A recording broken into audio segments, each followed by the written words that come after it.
Hi friends, welcome to my channel Telugu వంటకాలు బజయ్య. మీ జయ ఈరోజు మీ ముందుకు సరికొత్త రెసిపీతో అయితే వచ్చేసింది. ఏమిటా అనుకుంటున్నారా? పండు మిరపకాయ రోటి పచ్చడి అండి. మన పూర్వీకులు పాత పద్ధతిలో చేసే విధంగా రోటిలోనే మిరపకాయలు కుమ్మి రోటిలోనే పచ్చడిని రుబ్బి చేశానండి. చూస్తుంటే నోరు ఊరిపోతుంది కదా, తినేయాలనిపించేస్తుందా? మరి అది ఎలా చేశాను, ఏమేమి తీసుకున్నాను కొలతలతో వీడియోలోకి వెళ్ళి చూద్దామండి. చూసారండి పండు మిరపకాయలు ఎంత ఫ్రెష్గా ఉన్నాయో, చూస్తుంటే భలే కొరుక్కు తినేయాలనిపించేలా ఉన్నాయి కదండి. అలా ఉండాలండి పచ్చడి కంటే. తాజాగా ఉన్నవి చక్కగా ఫ్రెష్గా దలసరగా ఎక్కడ మెత్తబడకుండా ఉన్న మిరపకాయలను అయితే ఎంచుకొని తీసుకోవాలి. వాటి కోసం కేజీ మిరపకాయలు తీసుకొని శుభ్రంగా ముచ్చుకులతోనే కడగాలండి. ముచ్చుకులు తీసి కడిగితే మనకి వాటర్ లోపలికి వెళ్ళిపోద్ది. కడిగి ఒక క్లాత్ మీద ఆరబెట్టి శుభ్రంగా తుడుచుకొని అప్పుడు ముచ్చుకులు తీసుకోవాలి. తర్వాత మళ్ళీ ఒకసారి చూసానండి ఎలా ఉన్నాయని. మనం ముచ్చుకులతో తీసుకునేటప్పుడు కేజీ ఇచ్చారు కదండి, ఒక 100 గ్రాములు అలా తగ్గాయండి. అయితే చింతపండు 200 గ్రాములు తీసుకున్నానండి. ఉప్పు 200 గ్రాములు తీసుకున్నాను. దానికోసం మనం కేజీ మిరపకాయలకి మీకు వెయిట్ మిషన్లో కూడా వేసి చూపిస్తున్నాను చూడండి. కొంచెం తగ్గాయి కాబట్టి కేజీకి. అలాగే నేను ఒక 15 గ్రాములు కూడా అలా తగ్గించానండి. ఉప్పు కానీ చింతపండు కానీ చూసారు కదా, అలా నొక్కితే మంచిగా ఉండాలండి మిరపకాయలు. వీటిని ఇప్పుడు మనం అవి కొలిచి పక్కన పెట్టుకున్నాను కదండి. ఇప్పుడు ఇలా ముక్కల్లా కట్ చేసుకోవాలి. లేదనుకుంటే సిజర్తో కట్ చేసుకుంటే చాలా బాగా వచ్చేయండి. ఫస్ట్ నేను ముందు ఇలా చాక్తో కట్ చేసాను. అయితే కొంచెం కష్టం అనిపిస్తుంది. అవి తినడానికి కొంచెం దలసరగా ఉంటాయి కదండి. ఇలా కాదని చెప్పి మనం కూరగాయలు కట్ చేసుకునే సిజర్ ఉంటుంది కదండి, దాంతో అయితే చక్కగా కట్ చేసాను. మీకు లాస్ట్లో అయితే ఎలా కట్ చేశాను అనేది కూడా చూపించానండి. ఇప్పుడు అవన్నీ మనం కట్ చేసి పక్కన పెట్టేసుకున్నాం కదండి. ఇప్పుడు రోలు కూడా శుభ్రంగా కడిగి బాగా ఆరబెట్టుకోవాలండి. మనం పచ్చడి చేసుకునేటప్పుడు ఏ వస్తువు కూడా తడిగా ఉండకూడదు. దీన్ని అయితే నేను ఎండలో ఆరబెట్టి పక్కన పెట్టుకున్నానండి. చూసారు కదా. ఇప్పుడైతే మనం తీసుకున్న ఉప్పు చింతపండు అన్నీ పక్కన పెట్టుకొని కొంచెం మిరపకాయ ముక్కలు, కొంచెం చింతపండు, అలాగే కొన్ని వెల్లుల్లి గుడ్లు కూడా వేసుకున్నానండి. దంచుకునేటప్పుడు ఇలాగా వేసి బాగా కుమ్ముకోవాలండి. అంటే దంచుకుంటే కచ్చాబచ్చాగా అప్పుడు మనకి చింతపండు ఉప్పు అన్నది బాగా నలుగుతాయి. మనం అదే ఇలా కుమ్మేసుకొని అండి, పాతకాల పద్ధతిలోని ఏం చేసేవారంటే రోట్లో ఇలా కుమ్ముకొని దాన్ని జాడీలోకి ఎత్తుకొని ఓ పక్కన పెట్టేసుకునేవారండి. ఎప్పుడు కావాలితే అప్పుడు తీసుకొని కొంచెం కొంచెం రుబ్బుకొని దాన్ని అయితే తాలింపు వేసుకునేవారు. ఇలా కుమ్మి పెట్టుకుంటాం కదండి ఆ పచ్చడిని. దాన్ని మనం ఏదైనా రోటి పచ్చళ్ళు చేసుకునేటప్పుడు గోంగూర పచ్చడి అని, టమాటా పచ్చడి అని, కొత్తిమీర పచ్చడి అని అలా చేసుకునేటప్పుడు ఇంక ఇందులో ఉప్పు, చింతపండు, పులుపు, కారం, మిరపకాయలు ఉంటాయి కదండి. ఇంకా అప్పుడు మనం ఉత్తి టమాటాలే మగ్గబెట్టుకొని అందులో ఉప్పు కూడా వేసుకోకూడదండి. ఈ ఉప్పు అందులో సరిపోద్ది.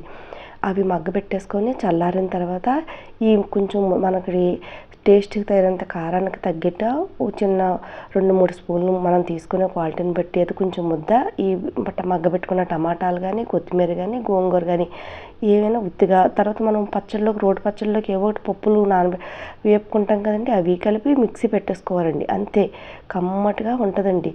ఇలాగ ఎప్పుడు కావాలితే అప్పుడు మనం తీసుకొని వేసుకోవచ్చు. చూసారుగా, కొంచెం కొంచెం ఇలా మొత్తం నేను పండు మిరపకాయ ముక్కలన్నిటిని ఇలాగ రోట్లోనే కుమ్ముకున్నాను. ఎందుకంటే రుచిగా ఉంటుందని చెప్పి రోట్లోనే కుమ్ముకున్నాను. చూసారు కదండి. అలా రోలు బండ మనకి ఇంట్లో ఉంటే ఏవైనా చేసుకోవచ్చండి. బండ కూడా బరువుగా ఉండాలండి, అప్పుడే మనకి బాగా నలుగుతాయి. చూసారుగా ఫ్రెండ్స్, ఇలా నేను మొత్తం అంతా కుమ్మేసుకొని ఒక డబ్బాలాగా అయితే తీసేసుకొని ప్లాస్టిక్ డబ్బాలోకి అది కూడా శుభ్రంగా ఎండకి డ్రై అయిపోయి ఆరబెట్టుకుని ఉంచుకోవాలండి. ప్రతిదీను జాడీ కానీ డబ్బా కానీ మొత్తం అంతా. ఇది చూసారా, కేజీ మిరపకాయలు ఇలా కుమ్మేసుకున్నాను రోటంతాను. ఇప్పుడు ఇందులోని కొంచెం ఆముదం అయితే ఎందుకు వేస్తున్నానంటే అండి, పచ్చడి మిరపకాయలు కలర్ చేంజ్ అవ్వకుండా ఉండడం కోసం. అలాగే కొంచెం పసుపు కూడా వేసాను. చూసారు కదండి.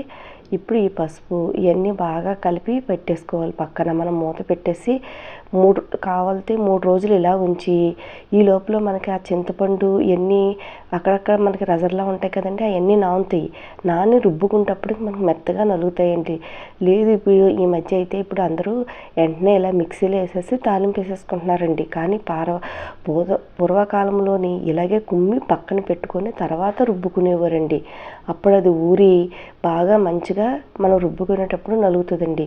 ఇప్పుడు మనకి నేనైతే ఇది ఇలా కుమ్ము పెట్టుకున్నది ఒక వారం రోజులు అయిన తర్వాత మళ్ళీ దాన్ని రుబ్బుకొని ఇలా పోపు పెట్టుకుంటున్నానండి. ముందు అయితే నేను ఈ పోపు అన్నీ రెడీ చేసి పక్కన పెట్టుకుని పచ్చడిని అయితే రుబ్బుకుంటానండి.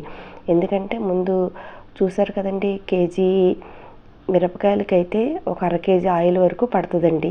కొంచెం ముందు మెంతులును ఆవాలు వేయించాను కదండి, ఒక 2 స్పూన్ల ఆవాలు 1 స్పూన్ మెంతులు వేయించి వేపి పొడి చేసి పక్కన పెట్టుకుంటానండి దాన్ని. ఇప్పుడు పోపు కోసం అయితే ఒక అర కేజీకి కొంచెం ఆయిల్ తక్కువ వేసానండి, చూసి మళ్ళీ వేసుకోవచ్చని. ఇది వేరుశెనగ నూనె అండి, చెక్క గానుగలో తెచ్చింది, పొంగుతుంది. అందుకని చెప్పి మళ్ళీ పెద్ద బాండీ పెట్టుకున్నాను, నూనె అంతా కిందకి వచ్చేస్తుంది కదా, అందుకని చెప్పి బాగా పొంగు వచ్చేసింది ఒకేసారి. అందుకని చెప్పి దాన్ని మార్చి మళ్ళీ వేరే దాంట్లో పెద్ద బాండీలు వేసుకొని మనం పోపు దినుసులు ఆవాలు, మినప్పప్పు, శనగపప్పు, ఈ జీలకర్ర ఇవన్నీ పోపుకి వేసుకోవాలండి. తర్వాత వెల్లుల్లి గుడ్లు కొంచెం ఎక్కువగా, మనకి ఎండుమిర్చి ఇవన్నీ బాగా వేగే వరకు వేయించుకోవాలండి. ముందు పోపు దినుసులన్నీ వేగిన తర్వాత ఈ వెల్లుల్లి గుడ్లను ఈ ఎండుమిర్చి వేసుకొని, అదిగో జీలకర్ర లాస్ట్ని వేస్తున్నానండి, ఎందుకంటే అది త్వరగా వేగిపోద్ది కదండి, అందుకని మాడిపోద్ది అని చెప్పి. కరివేపాకు, ఇంగువ, మెయిన్ ఇంగువ వేసుకుంటేనే ఏ పచ్చడికైనా టేస్ట్ వస్తుందండి. చూసారుగా ఫ్రెండ్స్, నేను ఎంత క్లియర్గా చేసి చూపిస్తున్నానో మీరు కూడా అలాగే చేసుకోండి. మీ దగ్గర రోలుగానే ఉంటే చూడండి ఎంత కమ్మటి వాసన వస్తూ ఉంటుందండి.